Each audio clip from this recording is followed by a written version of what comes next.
अल्लाह रब्बुल आलमीन कुरान करीम फुरकान हमीद 25वां पारा सूरह ज़ुखरुफ आयत नंबर 36 में फरमाता है, अल्लाह रब्बुल आलमीन फरमाते हैं कि जो बंदा अल्लाह रब्बुल आलमीन की हिदायतों को देखता है, क्या देखता है? अल्लाह रब्बुल आलमीन की हिदायतों को देखता है, समझता है, सब कुछ कर रहा है, लेकिन फिर भी उन अल्लाह रब्बुल आलमीन की हिदायतों से नफा नहीं हासिल करता। क्या करता है? नफा नहीं हासिल करता, तो अल्लाह रब्बुल आलमीन उसके ऊपर एक शैतान मुसल्लत कर देता है। क्या कर देता है? शैतान मुसल्लत कर देता है।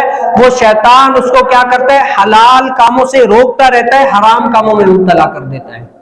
नेकियों वाले कामों से रोकता रहता है, बुराइयों वाले कामों में लगा देता है। अल्लाह ताला की हिदायत क्या है?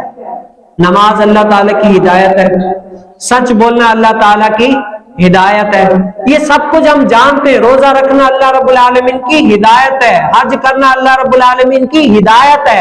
अलगर्ज जो जो रसूल करीम सल्लल्लाहु अलैहि वसल्लम ने फरमाया कि ये काम करना है, उन कामों को बजा लाना ये हिदायत है, फिर भी बंदा नहीं करता, तो अल्लाह रब्बुल आलमीन क्या फरमाते हैं कि उस बंदे के ऊपर मैंने शैतान मुसल्लत कर दिया है, जो कयामत तक उसको क्या है? नाफरमानी वाले कामों में लगाता रहेगा।